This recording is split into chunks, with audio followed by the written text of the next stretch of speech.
Government ಬಡವರಿಗೆ ಉಚಿತವಾಗಿ laptop ಕೊಡಬೇಕು ಅಂತ ಹೇಳಿ ಎಲ್ಲಾ ಸಿದ್ಧತೆಗಳನ್ನ ಮಾಡುತ್ತೆ. ಆದ್ರೆ ಪ್ರೈವೇಟ್ ಕಂಪನಿ ಇದರಲ್ಲೊಂದು ಸ್ಕ್ಯಾಮ್ ಮಾಡುತ್ತೆ. ಅದೇನಪ್ಪಾ ಅಂದ್ರೆ ಇವರು ಬಿಲ್ಡ್ ಮಾಡೋ ಒಂದು ಟೈಮಲ್ಲಿ ಅವ್ರದೇ ಆದಂತ ಒಂದು ಅಪ್ಲಿಕೇಶನ್ ಅದರಲ್ಲಿ ಇನ್ಸ್ಟಾಲ್ ಮಾಡಿಟ್ಟಿರ್ತಾರೆ. ಸ್ಟೂಡೆಂಟ್ಸ್ ಅದನ್ನ ಅನ್ಇನ್ಸ್ಟಾಲ್ ಮಾಡೋದಕ್ಕೆ ಆಗೋದಿಲ್ಲ. ಇದರಿಂದ ಸ್ಟೂಡೆಂಟ್ಸ್ ಏನ್ ಪ್ರಾಬ್ಲಮ್ ಅಂದ್ರೆ ಅವ್ರ ಆ ಲ್ಯಾಪ್ಟಾಪ್ ನ ಯೂಸ್ ಮಾಡದೇ ಇರೋ ಒಂದು ಟೈಮಲ್ಲೂ ಕೂಡ ಆ ಲ್ಯಾಪ್ಟಾಪ್ ವರ್ಕ್ ಆಗ್ತಾನೆ ಇರುತ್ತೆ. ಸ್ಟೂಡೆಂಟ್ಸ್ ಗೆ ಸಂಬಂಧಪಟ್ಟಿರೋ ಪ್ರೈವೇಟ್ ಪಾಸ್ವರ್ಡ್ಸ್ ಹಾಗೆ ಅವ್ರ ಏನಾದ್ರು ಡ್ರೆಸ್ ಚೇಂಜ್ ಮಾಡ್ಕೊಂತಿರುವಾಗ ಲ್ಯಾಪ್ಟಾಪ್ ಏನಾದ್ರು ಆನ್ ಅಲ್ಲೇ ಇದ್ರೆ ಕ್ಯಾಮ್ರಾ ಮುಖಾಂತರ ರೆಕಾರ್ಡ್ ಆಗುತ್ತೆ. ಈ ಎಲ್ಲಾ ಡಾಟಾನು ಆ ಪ್ರೈವೇಟ್ ಕಂಪನಿ ಹ್ಯಾಂಡಲ್ ಮಾಡ್ತಾ ಇರುತ್ತೆ. ಈ ವಿಷಯ ಗೊತ್ತಾಗಿ ಒಂದು ಹುಡುಗಿ ಸೂಸೈಡ್ ಮಾಡ್ಕೊಂಡು ಸತ್ತೋಗ್ಬಿಡ್ತಾಳೆ. ಲಾಸ್ಟ್ ಗೆ ಏನಾಯ್ತು ಅಂತ ಹೇಳ್ಬಿಟ್ಟು ಈ ವಿಡಿಯೋ ಮುಖಾಂತರ ನೋಡೋಣ. ಅಂದಂಗೆ ಮೂವಿ ಹೆಸರು ಪೇಟ್ರಿಯಾಟ್ ಅಂತ 2026 ಅಲ್ಲಿ ರಿಲೀಸ್ ಆಗಿರೋದು. ಇದರಲ್ಲಿ ನಾವು ಟೆಕ್ನಾಲಜಿನ ಉಪಯೋಗ ಮಾಡ್ಕೊಂಡು ಪ್ರೈವೇಟ್ ಕಂಪನಿ ಯಾವ ತರ ನಮ್ಮನ್ನ ಮೋಸ ಮಾಡ್ತಾರೆ ಅನ್ನೋದನ್ನ ನೋಡಬಹುದು. ಇನ್ನ ಮೂವಿನ ಸ್ಟಾರ್ಟ್ ಮಾಡೋದಕ್ಕೂ ಮೊದಲು ನಮ್ ಕಡೆಯಿಂದ ಚಿಕ್ಕ ರಿಕ್ವೆಸ್ಟ್, ಇನ್ನ ಯಾರಾದ್ರೂ ಈ ಚಾನೆಲ್ ನ ಸಬ್ಸ್ಕ್ರೈಬ್ ಮಾಡ್ಕೊಂಡಿಲ್ಲ ಅಂದ್ರೆ ಸಬ್ಸ್ಕ್ರೈಬ್ ಮಾಡ್ಕೊಂಡು ವಿಡಿಯೋಗೆ ಒಂದು ಲೈಕ್ ಮಾಡಿ. ಮೂವಿ ಓಪನಿಂಗ್ ಸೀನಲ್ಲೇ ನಿರ್ಮಲಾ ಸೀತಾರಾಮನ್ ಒಂದು ಫಂಕ್ಷನ್ ಗೆ ಅಟೆಂಡ್ ಆಗಿರ್ತಾಳೆ. ಒಬ್ಬ ಕೇಂದ್ರ ಮಂತ್ರಿ ಜೊತೆ ಮಾತಾಡ್ತಿರುವಾಗ ಆಕ್ಚುಲಿ ಹೇಳ್ಬೇಕಂದ್ರೆ ನೀವು ಫ್ರೀ ಆಗಿ ಲ್ಯಾಪ್ಟಾಪ್ಸ್ ಬಡವರಿಗೆ ಕೊಡಬೇಕು ಅಂತ ಡಿಸೈಡ್ ಆಗಿದ್ರ ಅದು ಒಳ್ಳೆ ಡಿಸಿಷನ್. ಫ್ರೀ ಆಗಿ ಲ್ಯಾಪ್ಟಾಪ್ಸ್ ಕೊಡಬೇಕು ಅಂತ ಹೇಳಿ ಒಂದು ಪ್ರೈವೇಟ್ ಕಂಪನಿ ಜೊತೆ ಒಂದು ಅಗ್ರಿಮೆಂಟ್ ಮಾಡ್ಕೊಂಡಿದ್ದೀರಾ, ಅದೇನೋ ಒಳ್ಳೇದೇ. ಬಟ್ ಪ್ರೈವೇಟ್ ಕಂಪನಿಯಿಂದ ಆ ಬಡವರಿಗೆ ಮೋಸ ನಡಿಬಾರ್ದು. ಏನಾದ್ರೂ ಆ ಲ್ಯಾಪ್ಟಾಪ್ಸ್ ಅಲ್ಲಿ ಪ್ರಾಬ್ಲಮ್ ಇದ್ರೆ ಇನ್ನ 1 ಮಂತ್ ಟೈಮ್ ಕೊಡ್ತೀನಿ, ನಂತರ ಅವುಗಳನ್ನ ಡಿಸ್ಟ್ರಿಬ್ಯೂಟ್ ಮಾಡಿ. ನನಗೆ ಒಂದು ಸರ್ಜರಿ ಇರೋದ್ರಿಂದ ನಾನು 1 ಮಂತ್ ಕಾಣಿಸ್ಕೊಳ್ಳೋದಿಲ್ಲ. ಆಫ್ಟರ್ ಸರ್ಜರಿ ಆದ್ಮೇಲೆ ನಾನು ಇದ್ರ ಬಗ್ಗೆ ಮಾತಾಡ್ತೀನಿ ಅಂತ ಹೇಳಿ ನಿರ್ಮಲಾ ಸೀತಾರಾಮನ್ ಅಲ್ಲಿಂದ ಹೊರಟೋಗ್ಬಿಡ್ತಾಳೆ. ಕಟ್ ಮಾಡಿದ್ರೆ 10 ಡೇಸ್ ಆದ್ಮೇಲೆ ನಿರ್ಮಲಾ ಸೀತಾರಾಮನ್ಗೆ ಸರ್ಜರಿ ಆಗೋಗ್ಬಿಟ್ಟಿರುತ್ತೆ. ತನ್ನ PA ಬಂದು ಕೇಂದ್ರ ಮಂತ್ರಿ ಫ್ರೀ ಆಗಿ ಬಡವರಿಗೆ ಲ್ಯಾಪ್ಟಾಪ್ಸ್ ಕೊಡಬೇಕು ಅಂತ ಹೇಳಿ ಒಂದು ಅನೌನ್ಸ್ಮೆಂಟ್ ಕೊಟ್ಟಿದ್ದ ಅಲ್ವಾ, ಅವುಗಳನ್ನ ಡಿಸ್ಟ್ರಿಬ್ಯೂಟ್ ಮಾಡಾಕಿದ್ದಾನೆ ಅಂತ ಹೇಳೋದ್ರಿಂದ ನಿರ್ಮಲಾ ಸೀತಾರಾಮನ್ಗೆ ತುಂಬಾ ಕೋಪ ಬರುತ್ತೆ. ನಾನು 1 ಮಂತ್ ಟೈಮ್ ಕೊಟ್ಟಿದ್ನಲ್ಲ, ಆ ಲ್ಯಾಪ್ಟಾಪ್ಸ್ ಅಲ್ಲಿ ಏನಾದ್ರೂ ಪ್ರಾಬ್ಲಮ್ ಇದ್ರೆ ಅದನ್ನ ಕ್ಲಿಯರ್ ಮಾಡಿ ಕೊಡಿ ಅಂತ ಹೇಳಿ ನಾನು ಮೆನ್ಷನ್ ಕೂಡ ಮಾಡಿದ್ದೆ. ಬಟ್ ಇವ್ರಿಗೆ ಯಾಕೆ ಅಷ್ಟೊಂದು ಆತರ ಅಂತ ಹೇಳಿ ರಾಯ್ ಏಜೆಂಟ್ ಅಲ್ಲಿ ಡ್ಯಾನಿಯಲ್ ಅನ್ನೋನು ಗೊತ್ತಿದ್ರೆ ಅವನ್ ಜೊತೆ ಮಾತಾಡ್ಬೇಕು ಅಂತ ಹೇಳಿ ಡ್ಯಾನಿಯಲ್ ನ ಅಲ್ಲಿಗೆ ಕರ್ಸ್ಕೊಂತಾಳೆ. ನಿರ್ಮಲಾ ಸೀತಾರಾಮನ್ ಅವನ ಹತ್ರ ಮಾತಾಡ್ತಿರುವಾಗ ಆಕ್ಚುಲಿ ಹೇಳ್ಬೇಕಂದ್ರೆ ಈ ನಡುವೆ ನನ್ನ ಫೋನ್ ಇದ್ದಕ್ಕಿದ್ದಂಗೆ ಹೀಟ್ ಆಗ್ತೈತೆ, ನಾನ್ ಫೋನ್ ಯೂಸ್ ಮಾಡ್ದಿದ್ರು ಕೂಡ ಅದು ಹೀಟ್ ಬರ್ತೈತೆ. ನಿನಗೆ ಈ ವಿಷಯ ಗೊತ್ತಾಯ್ತಾ? ಕೇಂದ್ರ ಮಂತ್ರಿ ಫ್ರೀ ಆಗಿ ಲ್ಯಾಪ್ಟಾಪ್ಸ್ ಕೊಡಬೇಕು ಅಂತ ಹೇಳಿ ಒಂದು ಅನೌನ್ಸ್ಮೆಂಟ್ ಕೊಟ್ಟಿದ್ದ. ನಾನು ಅವರಿಗೆ 1 ಮಂತ್ ಟೈಮ್ ಕೊಟ್ಟು ಏನಾದ್ರೂ ಪ್ರಾಬ್ಲಮ್ ಇದ್ರೆ ಅದನ್ನ ಕ್ಲಿಯರ್ ಮಾಡಿಕೊಡಿ ಅಂತ ಹೇಳಿ ಅಲ್ಲಿಂದ ಬಂದಿದ್ದೆ. ಬಟ್ ಅವರು ನನ್ ಮಾತು ಕೇಳಿಸ್ಕೊಂಡಿರಾನೆ ಬೇಗನೆ ಆ ಲ್ಯಾಪ್ಟಾಪ್ಸ್ ನ ಡಿಸ್ಟ್ರಿಬ್ಯೂಟ್ ಮಾಡಾಕ್ ಬಿಟ್ಟಿದ್ದಾರೆ. ಇದರಿಂದ ನನಗೆ ಡೌಟ್ ಬರ್ತೈತೆ, ಆ ಲ್ಯಾಪ್ಟಾಪ್ಸ್ ಅಲ್ಲಿ ಏನಾದ್ರೂ ಪ್ರಾಬ್ಲಮ್ ಇರಬೇಕು. ಅದಕ್ಕೆ ಇವರು ನನ್ ಮಾತು ಕೇಳಿಸ್ಕೊಂಡಿರಾನೆ ಬೇಗನೆ ಡಿಸ್ಟ್ರಿಬ್ಯೂಟ್ ಮಾಡಾಕಿದ್ದಾರೆ. ನಾನು ಹಾಸ್ಪಿಟಲ್ ಅಲ್ಲಿ ಇದ್ದೀನಿ, ಬರೋದಕ್ಕೆ ಆಗಲ್ಲ ಅಂತ ಹೇಳಿನೇ ಈ ಟೈಮ್ ಅಲ್ಲಿ ಅವರು ಡಿಸ್ಟ್ರಿಬ್ಯೂಟ್ ಮಾಡಿದ್ದಾರೆ. ನನ್ಗೇನೋ ಸ್ವಲ್ಪ ಡೌಟ್ ಐತೆ, ನೀನ ಅದ್ರಲ್ಲಿ ಏನ್ ಪ್ರಾಬ್ಲಮ್ ಐತೆ ಅಂತ ತಿಳ್ಕೊಂಡು ಬಡವ್ರ ಅದರಿಂದ ಮೋಸ ಹೋಗ್ದಿರ ನೀನೇ ನೋಡ್ಕೋಬೇಕು ಅಂತ ಹೇಳಿ ಡ್ಯಾನಿಯಲ್ಗೆ ಹೇಳಿ ಅಲ್ಲಿಂದ ಕಳ್ಸ್ಬಿಡ್ತಾಳೆ. ಅಂಡ್ ಆವತ್ತಿಂದ ಡ್ಯಾನಿಯಲ್ ಫ್ರೀ ಆಗಿ ಬಡವರಿಗೆ ಲ್ಯಾಪ್ಟಾಪ್ಸ್ ಕೊಡೋದಕ್ಕೆ ರೀಸನ್ ಏನು, ಅದ್ರಲ್ಲಿ ಏನಾದ್ರೂ ಪ್ರಾಬ್ಲಮ್ ಐತಾ ಅಂತ ಹುಡುಕೋದಕ್ಕೆ ಶುರು ಮಾಡ್ತಾನೆ. ಕಟ್ ಮಾಡಿದ್ರೆ after 2 days Nirmala Sitharaman hospital ಅಲ್ಲಿ ಟ್ರೀಟ್ಮೆಂಟ್ ತಗೊಂತಾ ಇರ್ತಾಳೆ ಅಲ್ವಾ, ಇದ್ದಕ್ಕಿದ್ದಂಗೆ ಸತ್ತೋಗ್ಬಿಟ್ಟಿದ್ದಾಳೆ ಅನ್ನೋ ಒಂದು ವಿಷಯ ಗೊತ್ತಾದ್ಮೇಲೆ ಡ್ಯಾನಿಯಲ್ ಅಲ್ಲಿಗೆ ಬಂದು ನಿಜ ಹೇಳ್ಬೇಕಂದ್ರೆ 2 ಡೇಸ್ ಬ್ಯಾಕ್ ಮೇಡಮ್ ನನ್ನ ಹತ್ರ ಮಾತಾಡ್ತಿರುವಾಗ ತುಂಬಾ ಕಾನ್ಫಿಡೆಂಟ್ ಇಂದ ಮಾತಾಡ್ತಾ ಇದ್ರು. ಈ ಉಚಿತವಾಗಿ ಲ್ಯಾಪ್ಟಾಪ್ಸ್ ಡಿಸ್ಟ್ರಿಬ್ಯೂಟ್ ಆಗಿದಾವಲ್ಲ, ಅದ್ರ ಹಿಂದ್ಗಡೆ ಏನೋ ಒಂದು ಪ್ರಾಬ್ಲಮ್ ಐತೆ, ಅದ್ರ ಜೊತೆಗೆ ಯಾವ್ದೋ ಒಂದು ಪ್ರೈವೇಟ್ ಕಂಪನಿ ಅದನ್ನ ಹ್ಯಾಂಡಲ್ ಮಾಡ್ತೈತೆ ಅಂತ ಹೇಳ್ಬಿಟ್ಟು ನನ್ನ ಹತ್ರ ತುಂಬಾ ಕಾನ್ಫಿಡೆನ್ಸ್ ಆಗಿ ಮಾತಾಡ್ತಾ ಇದ್ರು. ಬಟ್ ಇವಾಗ ಸಡನ್ ಆಗಿ ಸತ್ತೋಗೋದಕ್ಕೆ ರೀಸನ್ನೇ ಇಲ್ಲ. ಮೇ ಬಿ ಯಾರಾದ್ರೂ ಪ್ರೀ ಪ್ಲಾನ್ ಮಾಡಿ ಮೇಡಮ್ ನ ಸಾಯಿಸಿರ್ಬೋದು ಅಂತ ಹೇಳಿ ಉಚಿತ ಲ್ಯಾಪ್ಟಾಪ್ಸ್ ಕೊಡೋ ಹಿಂದ್ಗಡೆ ಒಂದು ಪ್ರೈವೇಟ್ ಕಂಪನಿ ಐತಲ್ವಾ, ಅದು ಯಾವ್ದು ಅಂತ ತಿಳ್ಕೊಳ್ಳೋದಕ್ಕೆ ಇವನು ಶುರು ಮಾಡ್ತಾನೆ. ಆವಾಗ ಇವನಿಗೆ ಗೊತ್ತಾಗೋ ಇನ್ನೊಂದು ವಿಷಯ ಏನಪ್ಪಾ ಅಂದ್ರೆ ಆ ಪ್ರೈವೇಟ್ ಕಂಪನಿ ಹೆಸರು ಬಂದ್ಬಿಟ್ಟು ಶಕ್ತಿ ಸಾಫ್ಟ್ವೇರ್ ಅಂತ, ಅದಕ್ಕೆ CEO ಶಕ್ತಿ ಅಂತ. ಇವಾಗ ಡ್ಯಾನಿಯಲ್ಗೆ ಗೊತ್ತಾಗೋ ವಿಷಯ ಏನಪ್ಪಾ ಅಂದ್ರೆ ಈ ಪ್ರೈವೇಟ್ ಕಂಪನಿ ಇರುತ್ತಲ್ವಾ, ಅದೊಂದು ಸಾಫ್ಟ್ವೇರ್ ನ ಡೆವಲಪ್ ಮಾಡಿರುತ್ತೆ. ಈ ಫ್ರೀ ಲ್ಯಾಪ್ಟಾಪ್ಸ್ ಡಿಸ್ಟ್ರಿಬ್ಯೂಟ್ ಮಾಡ್ತಿರ್ತಾರೆ ನೋಡಿ, ಅದ್ರಲ್ಲಿ ಒಂದು ಸಾಫ್ಟ್ವೇರ್ ನ ಇವರು ಇನ್ಸ್ಟಾಲ್ ಮಾಡಿರ್ತಾರೆ. ಆ ಅಪ್ಲಿಕೇಶನ್ ಏನ್ ಮಾಡುತ್ತಪ್ಪ ಅಂದ್ರೆ ಸ್ಟೂಡೆಂಟ್ ಗೆ ಗೊತ್ತಿಲ್ದಿರಾನೆ ಅವರ ಪ್ರೈವೇಟ್ ಇನ್ಫಾರ್ಮೇಶನ್ ಹಾಗೆ ಪ್ರೈವೇಟ್ ಡೀಟೇಲ್ಸ್ ಎಲ್ಲ ಈ ಪ್ರೈವೇಟ್ ಕಂಪನಿಗೆ ಟ್ರಾನ್ಸ್ಫರ್ ಮಾಡ್ತಾ ಇರುತ್ತೆ. ಆ ಅಪ್ಲಿಕೇಶನ್ ಯಾವ ಲೆವೆಲ್ ಗೆ ವರ್ಕ್ ಮಾಡುತ್ತಪ್ಪ ಅಂದ್ರೆ ಸ್ಟೂಡೆಂಟ್ಸ್ ಏನಾದ್ರು ಆ ಲ್ಯಾಪ್ಟಾಪ್ ಓಪನ್ ಮಾಡಿ ಅದ್ರ ಮುಂದೆ ಏನಾದ್ರು ಡ್ರೆಸ್ ಚೇಂಜ್ ಮಾಡ್ಕೊಂತ ಇದ್ರೆ ಅದನ್ನೆಲ್ಲ ಈ ಅಪ್ಲಿಕೇಶನ್ ರೆಕಾರ್ಡ್ ಮಾಡಿ ಈ ಪ್ರೈವೇಟ್ ಕಂಪನಿಗೆ ಸೆಂಡ್ ಮಾಡ್ತಾ ಇರುತ್ತೆ ಅಂತ ಗೊತ್ತಾಗುತ್ತೆ. ಅಂಡ್ ಇವಾಗ ಈ ಪ್ರೈವೇಟ್ ಕಂಪನಿ CEO ಆಗಿರೋ ಶಕ್ತಿ ಅವರ ಪಾರ್ಟ್ನರ್ಸ್ ಜೊತೆ ಮಾತಾಡ್ತಿರುವಾಗ ಲಾಸ್ಟ್ ಇಯರ್ ನಮ್ಮ ಕಂಪನಿ ತುಂಬಾ ಪ್ರಾಫಿಟ್ಸ್ ನ ಗೈನ್ ಮಾಡೈತೆ. ಅದೇ ತರ ಈ ವರ್ಷನೂ ಕೂಡ ಗೈನ್ ಮಾಡುತ್ತೆ ಅಂತ ನಾನು ನಂಬ್ತಾ ಇದ್ದೀನಿ. ಈ ವರ್ಷ ಏನಾದ್ರೂ ತುಂಬಾ ಪ್ರಾಫಿಟ್ಸ್ ಬಂದಿದಾವೆ ಅಂದ್ರೆ ನಿಮ್ಗೂನು ಕೂಡ ಅದರಲ್ಲಿ ಶೇರ್ ಕೊಡ್ತೀನಿ ಅಂತ ಹೇಳಿ ಮಾತಾಡ್ತಿರ್ತಾನೆ. ಅಂಡ್ ಇವಾಗೆ ನಮ್ಗೆ ಗೊತ್ತಾಗುತ್ತೆ ರಾಯ್ ಏಜೆಂಟ್ ಆಗಿರೋ ಡ್ಯಾನಿಯಲ್ ಇರ್ತಾನಲ್ವಾ, ಇವನು ಬಿಫೋರ್ ಶಕ್ತಿ ಜೊತೆ ಸೇರ್ಕೊಂಡು ವರ್ಕ್ ಮಾಡಿರ್ತಾನೆ ಅಂತ. ಆಕ್ಚುಲಿ ಹೇಳ್ಬೇಕಂದ್ರೆ ಮೊದ್ಲು ಈ ಶಕ್ತಿನೂ ಕೂಡ ಇಂಡಿಯನ್ ಏರ್ ಫೋರ್ಸ್ ಅಲ್ಲಿ ರಾಯ್ ಏಜೆಂಟ್ ಆಗಿ ವರ್ಕ್ ಮಾಡಿರ್ತಾನೆ ಅಂತ ಗೊತ್ತಾಗುತ್ತೆ. ಒಂದು ದಿನ ಶಕ್ತಿ ಇಂಡಿಯನ್ ಏರ್ ಫೋರ್ಸ್ ಅಲ್ಲಿ ಒಂದು ಜೆಟ್ ನ ಹಾಕೊಂಡು ಅದನ್ನ ಟೆಸ್ಟ್ ಟ್ರಯಲ್ ಮಾಡ್ತಿರೋ ಒಂದು ಟೈಮ್ ಅಲ್ಲಿ ಬ್ಲಾಸ್ಟ್ ಆಗೋ ಒಂದು ಸಿಚುವೇಶನ್ ಅಲ್ಲಿ ಇವನು ಸಿಕ್ಕಾಕೊಂಡ್ಬಿಟ್ಟಿರ್ತಾನೆ. ಅದೇ ಟೈಮಲ್ಲಿ ಡ್ಯಾನಿಯಲ್ ಜೊತೆ ಮೈಕಲ್ ಅನ್ನೋನು ಕೂಡ ವರ್ಕ್ ಮಾಡ್ತಿರ್ತಾನೆ. ಆವಾಗ ಡ್ಯಾನಿಯಲ್ ಶಕ್ತಿ ಜೊತೆ ಕನೆಕ್ಟ್ ಆಗಿ ಯಾವ ತರ ಅದನ್ನ ಕಂಟ್ರೋಲ್ಗೆ ತಗೋಬೇಕು ಅಂತ ಹೇಳಿ ಜೆಟ್ ನ ಕಂಟ್ರೋಲ್ಗೆ ತಗೊಂಡು ಸೇಫ್ ಆಗಿ ಲ್ಯಾಂಡ್ ಆಗೋ ತರ ಮಾಡಿರ್ತಾನೆ. ಶಕ್ತಿ ಅವರ ಫಾದರ್ ಹೆಸರು ಸೀತಾರಾಮನ್ ಅಂತ. ಅವನು CM ಆಗಿರ್ತಾನೆ. ಇಂತ ಒಂದು ಪ್ರಾಬ್ಲಮ್ ಅಲ್ಲಿ ಸಿಕ್ಕಾಕೊಳ್ಳೋ ಒಂದು ಜಾಬ್ ನಿನ್ಗೆ ಬೇಕಾಗಿಲ್ಲ ಅಂತ ಹೇಳಿ ಇವನಿಗೆ ಆದಂತ ಒಂದು ಪ್ರೈವೇಟ್ ಸಾಫ್ಟ್ವೇರ್ ಕಂಪನಿನ ಅವ್ರ ಅಪ್ಪನೇ ಬಿಲ್ಡ್ ಮಾಡ್ಕೊಟ್ಟಿರ್ತಾನೆ. ಅಂದ್ರೆ ಇವನು ರಾಯ್ ಏಜೆಂಟ್ ಇಂದ ಎಕ್ಸಿಟ್ ಆಗೋದಕ್ಕೆ ರೀಸನ್ ಪ್ರೆಸೆಂಟ್ CM ಆಗಿರೋ ಸೀತಾರಾಮನ್ ಅಂತ ಗೊತ್ತಾಗುತ್ತೆ. ಇವಾಗ ಡ್ಯಾನಿಯಲ್ ಡೈರೆಕ್ಟ್ ಆಗಿ ಹೋಗಿ ಈ ಪ್ರೈವೇಟ್ ಕಂಪನಿ ಆ ಸಾಫ್ಟ್ವೇರ್ ನ ಯಾವ ತರ ಡೆವಲಪ್ಮೆಂಟ್ ಮಾಡೈತೆ, ಆ ಸಾಫ್ಟ್ವೇರ್ ಇವಾಗ ಯಾವ ತರ ವರ್ಕ್ ಆಗ್ತೈತಿ ಅಂತ ತಿಳ್ಕೊಳ್ಳೋದಕ್ಕೆ ಶುರು ಮಾಡಿರ್ತಾನೆ. ಇದೇ ಪ್ರೊಸೆಸ್ ಅಲ್ಲಿ ಆಂಟಿ ಒಬ್ಳು ನನಗೆ ಸಂಬಂಧಪಟ್ಟಿರೋ ಪ್ರೈವೇಟ್ ಫೋಟೋಸ್ ಎಲ್ಲ ಲೀಕ್ ಆಗಿದಾವೆ ಅಂತ ಹೇಳಿ ಡ್ಯಾನಿಯಲ್ ಹತ್ರ ಕಂಪ್ಲೇಂಟ್ ಕೊಡ್ತಾಳೆ. ಇದೇ ಕಂಪ್ಲೇಂಟ್ ನ ಇವನು ಗವರ್ನಮೆಂಟ್ ಗೆ ಎಗ್ನೆಸ್ಟ್ ಆಗಿ ಹಾಕೋದ್ರಿಂದ ಈ CM ಆ ಪ್ರೈವೇಟ್ ಕಂಪನಿಗೆ ಸಪೋರ್ಟ್ ಮಾಡ್ತಿರ್ತಾನಲ್ವಾ, ಇದರಿಂದ ಇವನನ್ನ ಅರೆಸ್ಟ್ ಮಾಡಬೇಕು ಅಂತ ಹೇಳಿ ಎಲ್ಲಾ ಪೊಲೀಸರಿಗೂ ಆರ್ಡರ್ಸ್ ನ ಪಾಸ್ ಮಾಡ್ತಾನೆ. ಈ ವಿಷಯ ತಿಳ್ಕೊಂಡಿರೋ ಡ್ಯಾನಿಯಲ್ ಇನ್ನ ನಾನು ಇಂಡಿಯಾದಲ್ಲೇ ಇದ್ರೆ ಜೈಲ್ಗೆ ಹೋಗ್ಬೇಕಾಗುತ್ತೆ ಅಂತ ಅರ್ಥ ಮಾಡ್ಕೊಂಡು ಅವನು ಯಾರಿಗೂ ಗೊತ್ತಿಲ್ದಿರೋ ಹಾಗೆ ಒಂದು ಹೊಸ ಐಡೆಂಟಿಟಿನ ಕ್ರಿಯೇಟ್ ಮಾಡ್ಕೊಂಡು ಲಂಡನ್ ಅಲ್ಲಿ ಟೀಚರ್ ಆಗಿ ವರ್ಕ್ ಮಾಡೋದಕ್ಕೆ ಹೊರಟೋಗ್ಬಿಡ್ತಾನೆ. ಅಲ್ಲಿ ಇವನ ಬೆಸ್ಟ್ ಫ್ರೆಂಡ್ ಆಗಿರೋ ಒಂದು ಹುಡುಗಿ ಇವನಿಗೆ ಸಪೋರ್ಟ್ ಮಾಡ್ತಿರ್ತಾಳೆ. ಅದ್ರ ಜೊತೆಗೆ ಇವನು ಲಂಡನ್ಗೆ ಹೋದ್ಮೇಲೆ ಆಲ್ಮೋಸ್ಟ್ 6 years ಆಗೋಗ್ಬಿಡುತ್ತೆ. ಇವನು ಈ ಗ್ಯಾಪ್ ಅಲ್ಲಿ ಲಂಡನ್ ಅಲ್ಲಿ ಟೀಚರ್ ಆಗಿ ವರ್ಕ್ ಮಾಡ್ಕೊಂಡೆ ಒಂದು ಯೂಟ್ಯೂಬ್ ಚಾನಲ್ ಕೂಡ ಸ್ಟಾರ್ಟ್ ಮಾಡಿರ್ತಾನೆ. ಅವನ ಚಾನಲ್ ಅಲ್ಲಿ ಗವರ್ನಮೆಂಟ್ ಯಾವ ತರ ಜನರನ್ನ ಮೋಸ ಮಾಡಿ ಸ್ಕ್ಯಾಮ್ ಮಾಡ್ತೈತಿ ಅನ್ನೋದ್ರ ಮೇಲೆ ರಿವ್ಯೂಸ್ ಮಾಡ್ತಿರ್ತಾನೆ.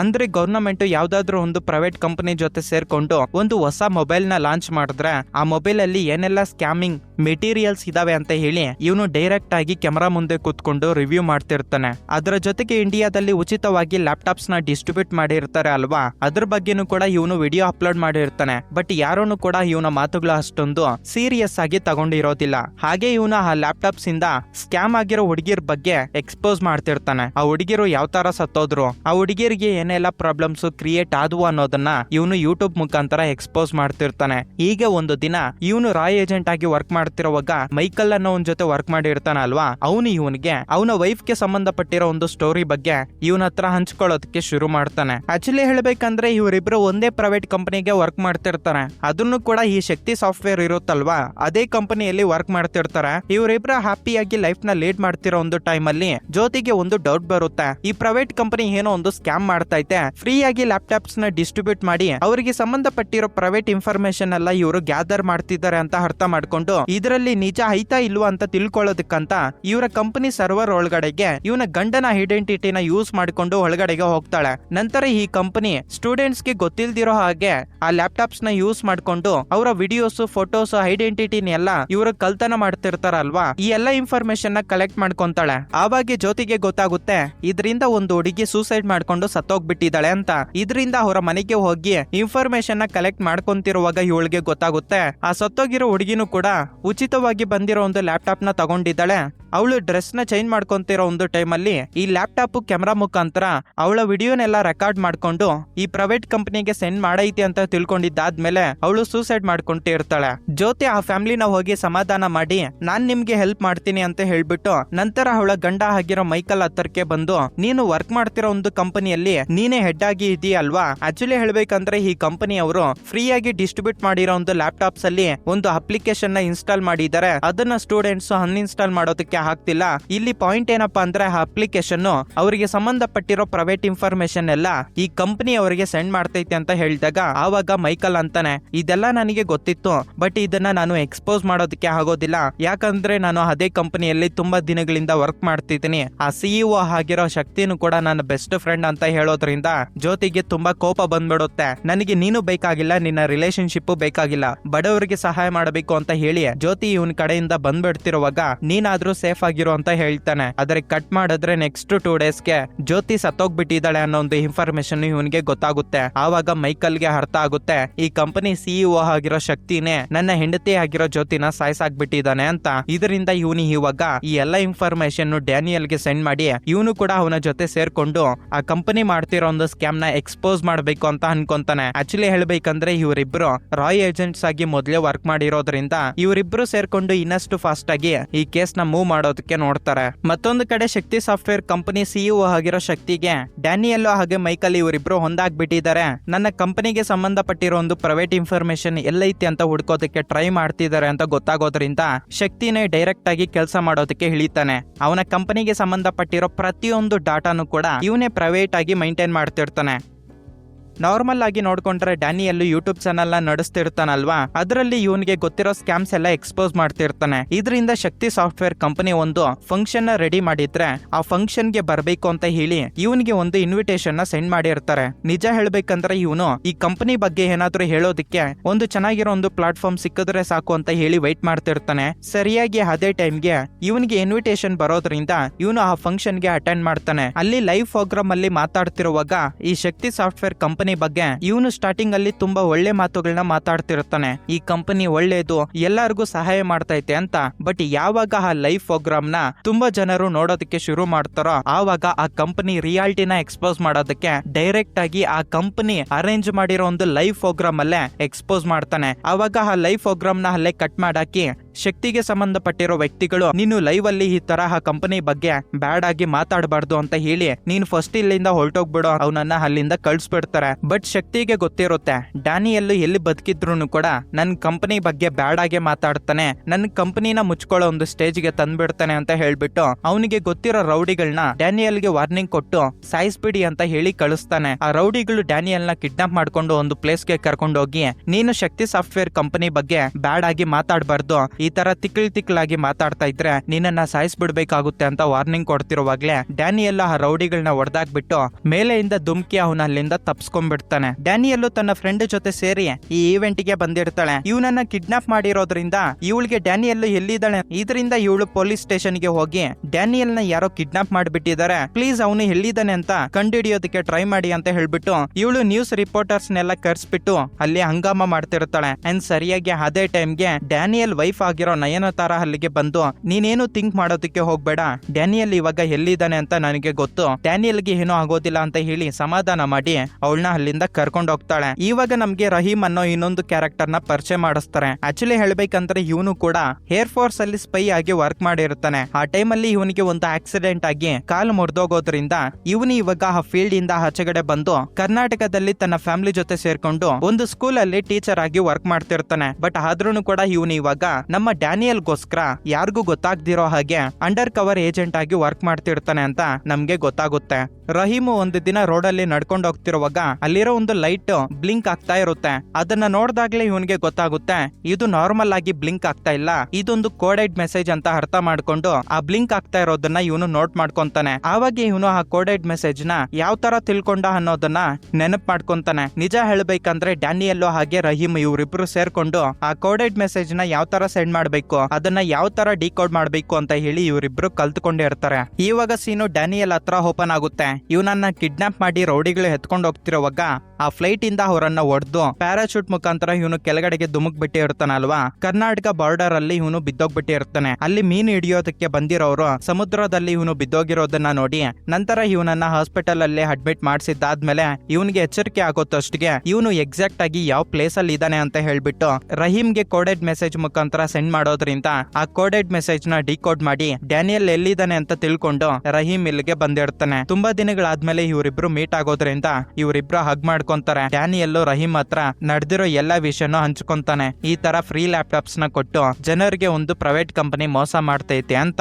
ಮತ್ತೊಂದು ಕಡೆ ಈ ಸಿಇಒ ಆಗಿರೋ ಶಕ್ತಿ ತುಂಬಾ ಭಯ ಪಡ್ತಿರ್ತಾನೆ. ನಾವು ಕಿಡ್ನಾಪ್ ಮಾಡಿ ಡ್ಯಾನಿಯಲ್ ನ ಸಾಯಿಸ್ಬಿಡ್ಬೇಕು ಅಂತ ಅನ್ಕೊಂಡ್ವಲ್ಲ, ಆದ್ರೆ ಅವನು ಅಲ್ಲಿಂದ ಇವಾಗ ತಪ್ಸ್ಕೊಂಡ್ಬಿಟ್ಟಿದ್ದಾನ. ತಪ್ಸ್ಕೊಂಡ್ಬಿಟ್ಟಿದ್ರೆ ಇವಾಗ ನಮ್ಮ ಕಂಪನಿ ಬಗ್ಗೆ ಸೀಕ್ರೆಟ್ ಸೀಕ್ರೆಟ್ಸ್ ಎಲ್ಲ ಆಚೆಗಡೆಗೆ ಎಕ್ಸ್ಪೋಸ್ ಮಾಡಿ ನಮ್ಮ ಕಂಪನಿನ ಕ್ಲೋಸ್ ಮಾಡಾಕ್ತಾನ ಅಂತ ಹೇಳಿ ಇವನು ತುಂಬಾನೇ ಭಯ ಪಡ್ತಿರ್ತಾನೆ. ಮತ್ತೊಂದ್ ಕಡೆ ಡ್ಯಾನಿಯಲ್ಲು ಇವನ್ ಅನ್ಕೊಂಡಿರೋ ಹಾಗೆ ಈ ಕಂಪನಿ ಒಂದು ಅಪ್ಲಿಕೇಶನ್ ನ ಡೆವಲಪ್ ಮಾಡಿರುತ್ತಲ್ವಾ, ಅದ್ರ ಬಗ್ಗೆ ಇನ್ನ ಡೀಟೇಲ್ಡ್ ಆಗಿ ಒಂದು ವಿಡಿಯೋನ ರೆಕಾರ್ಡ್ ಮಾಡಿ ಯೂಟ್ಯೂಬ್ ಗೆ ಅಪ್ಲೋಡ್ ಮಾಡ್ತಾನೆ ವಿತ್ ಎವಿಡೆನ್ಸ್ ಜೊತೆಗೆ. ಇದರಿಂದ ಈ ಕಂಪನಿ ಸಿಇಒ ಆಗಿರೋ ಶಕ್ತಿ ಹಾಗೆ ಅವರ ಫಾದರ್ ಸಿಎಂ ಗೆ ಗೊತ್ತಾಗೋಗ್ಬಿಡುತ್ತೆ ಡ್ಯಾನಿಯಲ್ ಇನ್ನ ಬದುಕೆ ಇದ್ದಾನೆ, ಇವನು ಬದುಕಿದ್ರೆ ನಮ್ಮ ಕಂಪನಿಗೆ ಯಾವತ್ತಾದ್ರೂ ಪ್ರಾಬ್ಲಮ್ ಕ್ರಿಯೇಟ್ ಆಗೇ ಆಗುತ್ತೆ ಅಂತ ಹೇಳಿ ಇವರ ಕಂಪನಿಗೆ ಸಂಬಂಧಪಟ್ಟಿರೋ ಪ್ರೈವೇಟ್ ಇನ್ಫಾರ್ಮೇಶನ್ ಇರುತ್ತಲ್ವಾ ಅದನ್ನೆಲ್ಲ ಶಕ್ತಿನೇ ಪ್ರೈವೇಟ್ ಆಗಿ ಮೇಂಟೈನ್ ಮಾಡೋದಕ್ಕೆ ಶುರು ಮಾಡ್ತಾನೆ. ಮತ್ತೊಂದು ಕಡೆ ಡ್ಯಾನಿಯಲ್ಲು, ಮೈಕಲ್ ಹಾಗೆ ರಹೀಮ್ ಇವರು ಮೂವರು ಸೇರ್ಕೊಂಡು ಈ ಫ್ರೀ ಲ್ಯಾಪ್ಟಾಪ್ಸ್ ಡಿಸ್ಟ್ರಿಬ್ಯೂಟ್ ಮಾಡಿರ್ತಾರಲ್ವಾ ಅದನ್ನ ತಗೊಂಡಿರೋ ಸ್ಟೂಡೆಂಟ್ಸ್ ಅಲ್ಲಿ ಸ್ವಲ್ಪ ಜನ ಸ್ಟೂಡೆಂಟ್ಸ್ ಪ್ರಾಬ್ಲಮ್ಸ್ ನ ಫೇಸ್ ಮಾಡಿ ಸೂಸೈಡ್ ಮಾಡ್ಕೊಂಡು ಸತ್ತೋಗ್ಬಿಟ್ಟಿರ್ತಾರಲ್ವಾ,